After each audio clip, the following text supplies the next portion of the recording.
48મો શ્લોક જુઓ. જાયમ ધિયો હરતી સિંચતી વાચી સત્યમ માન ઉન્નતિમ દિશતી પાપમ કરોતિ ચેતઃ પ્રસાદયતિ દિક્ષુ તનોતિ કીર્તિમ સત્સંગતિ કથયમ કિમ ન કરોતિ પૂષામ. અહીંયા પણ સજ્જન માણસની જ વાત છે. ભાષાંતર જોઈ લો. સજ્જનોની સોબત બુદ્ધિની જડતાને દૂર કરે છે, વાણીમાં સત્યનું સિંચન કરે છે, સન્માનનો વધારો કરે છે, પાપ નાબૂદ કરે છે, મનને પ્રસન્ન કરે છે અને 10 દિશાઓમાં કીર્તિ ફેલાવે છે. બોલો, સજ્જનોની સોબત શું નથી કરી શકતી? સજ્જન માણસ સાથે રહેવું એમ કહે છે. સમજીએ. અહીંયા લખી લો. છંદ છે વસંત તિલકા, છંદ છે વસંત તિલકા અને અલંકાર છે દીપક અને અર્થાંતર ન્યાસ.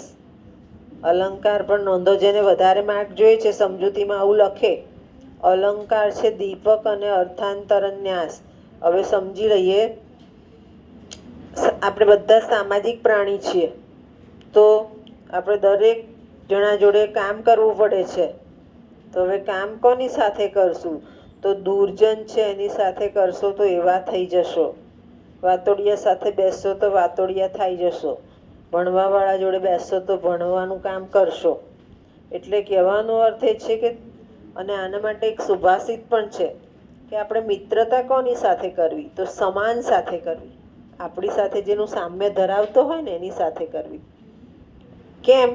એવું એ સજ્જનોમાં બતાવ્યું કે સજ્જન માણસ સાથે આપણે રહીશું તો આપણી કીર્તિ, એટલે એમ કે આ સારો માણસ છે એ રીતે ઓળખાઈશું. પછી આપણે જ્યારે બોલીશું ત્યારે સજ્જન સાચું બોલવાનું છે, એટલે આપણે સાચું બોલતા શીખશું. મન પણ પ્રસન્ન રહે છે, કારણ કે સારું કામ કરશું એટલે કંઈ કાવા દાવા રમવાના નથી. બુદ્ધિ છે તે જ બનશે સારા માણસ જોડે રહીશું તો. અને આમ સજ્જન માણસ હોય એની સંગતિથી આપણે બધું કરી શકીએ.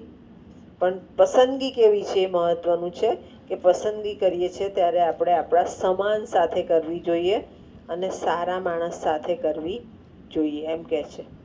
ત્યાર પછીનો શ્લોક જુઓ. 51.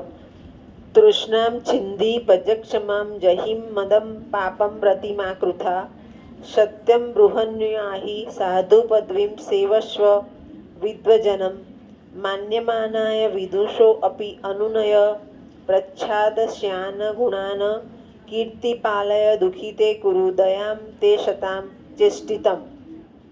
ભાષાંતર જોઈને સમજાવું.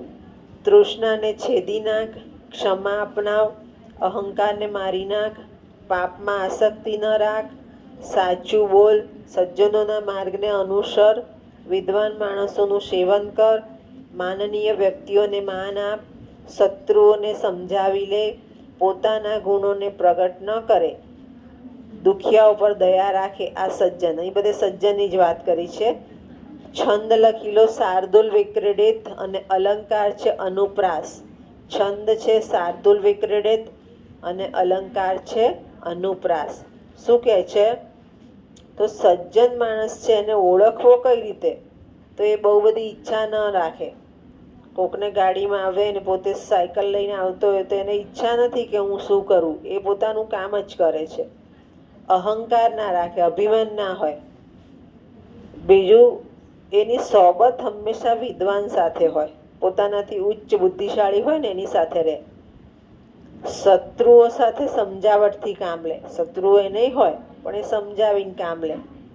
વડીલોને માન આપે. એટલે એના દરેક ગુણો એવા હોય કે જે આકર્ષે આપણને. અને એ કોના ગુણો છે? સજ્જનના. સજ્જન માણસોના આ લક્ષણ છે. બરાબર.